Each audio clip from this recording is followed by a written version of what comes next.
والصلاة والسلام على سيد أشرف الأنبياء والمرسلين أما بعد فأعوذ بالله من الشيطان الرجيم بسم الله الرحمن الرحيم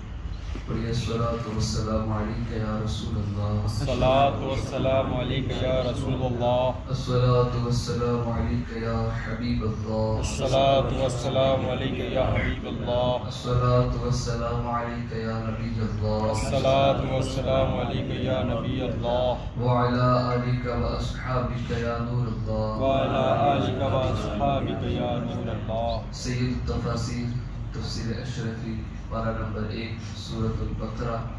آیت نمبر 48 بسم اللہ الرحمن الرحیم اللہ تبارک و تعالیٰ کے نام سے شروع جو نہایت ہی مہربان اور رحم کرنے والا ہے واتقوا یوما لا تجزی نفس عن نفس شیئا ولا يقبل منها شفاعة ولا يؤخذ منها عدل ولا هم ينصرون اور ڈرو اس دن کو کہ نہ بدلہ ہوگا کوئی نہ کسی کا کچھ، یعنی اس دن سے ڈرو جس دن نہ کوئی جان کسی جان کے بدلے ہوگی اور نہ قبول کی جائے گی کسی ناقص کی سفارش۔ ناقص یعنی اسے کہتے ہیں جس کے پاس کچھ بھی نہ ہو، ناقص جس کے پاس کچھ بھی نہ ہو، نہ کسی کی سفارش قبول کی جائے گی اور نہ لی جائے اس ناقص سے رشوت اور نہ وہ مدد دیے جائے گی، یعنی نہ کسی کے پاس سے رشوت بھی لی جائے گی اور نہ وہ مدد کیے جائے گی، یعنی اس دن نہ کسی کی کوئی سفارش چلے گی نہ کوئی رشوت چلے گی۔ تو اسی لیے ہمیں ابھی فرما دیا ہے کہ واتقوا یوما لا تجزی، اس دن سے ڈرو جس دن نہ کوئی جان کسی جان کے بدلے، اور ڈرو اور سوچ کر تھراؤ اس قیامت کے دن کو جس دن مسلمانوں کو کیا پڑی ہے کہ تمہاری کوئی بگڑی بنائے اور تمہارے بدلے کچھ بھگتے۔ تم خود اپنی آنکھ سے دیکھ لو گے کہ قیامت کے دن نہ بدلہ ہو کوئی مسلمان کسی ناقص کافر کا کچھ، اور اگر تم میں سے ایک نے دوسرے کی سفارش کی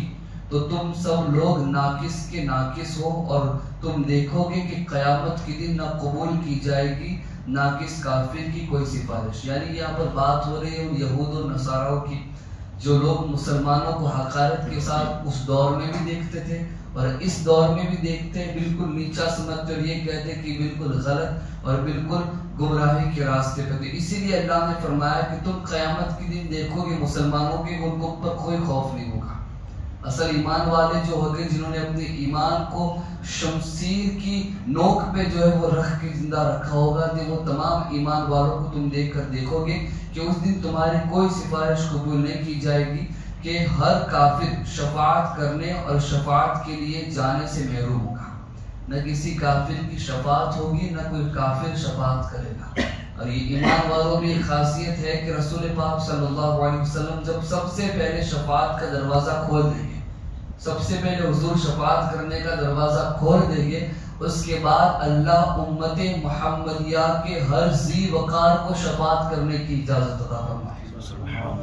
وہ ذی وقار لوگوں میں کون ہے؟ وہ عالم دین جو اپنے علم پر قائم رہا اور اپنے علم سے اس نے امت تک اپنے علم کو پہنچایا، تو وہ عالم بھی قیامت کے دن شفاعت کرے گا۔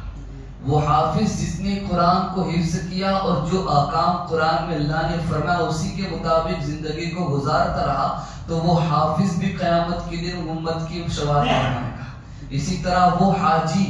جس کا حج اللہ نے قبول کر لیا، وہ حاجی بھی لوگوں کی شفاعت فرمائے گا۔ ایسے کافی سارے کیٹیگری بتائی گئی ہے، تو یہاں پر فرمایا گیا ہے کہ کافر کی نہ شفاعت ہوگی نہ وہ خود شفاعت کر سکے گا۔ اور اگر تم اپنی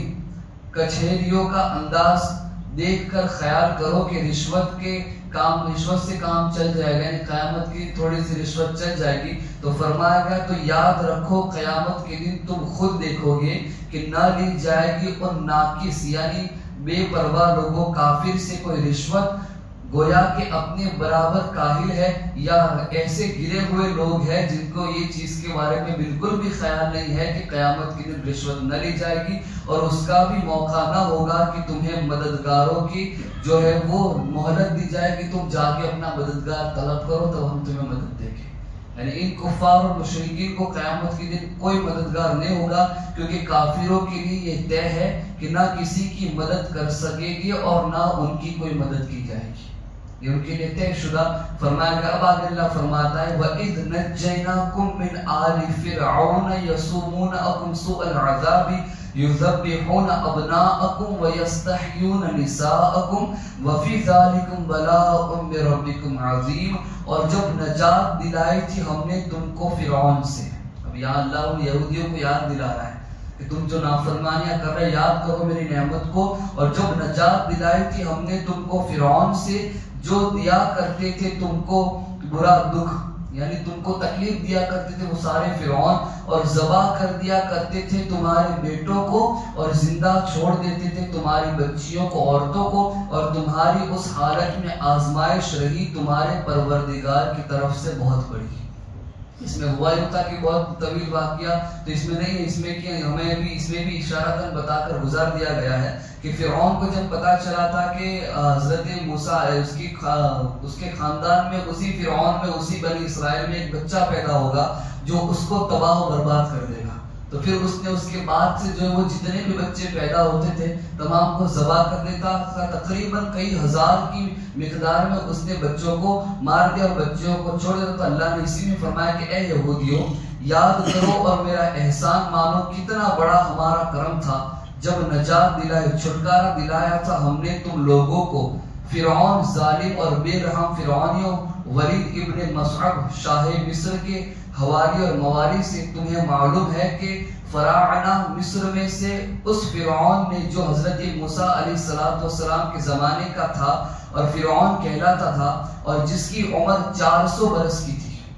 وہ فرعون جو حضرت موسیٰ علیہ السلام کے دور میں تھا اس کی عمر 400 برس کی تھی۔ اس نے خواب دیکھا تھا کہ بیت المقدس مسجد اقصی سے ایک آگ چلی جس نے قوم فرعون قبوطیوں کے گھر پھونک دیے، اس کی ساری سلطنتیں، سارے گھر سب کو پھونک دیا گیا، آگ لگا دی گئی، اور بنی اسرائیل اولاد یعقوب کے گھر محفوظ رہ گئے، یعنی جتنے بھی بنی اسرائیل کے لوگ تھے، جتنے بھی حضرت یعقوب علیہ السلام کے اولاد سے تھے، ان کے گھر اس آگ سے محفوظ رہ گئے۔ ایسا خواب اس نے دیکھا، اور اس کو تعبیر دی گئی تھی کہ بنی اسرائیل میں سے ایک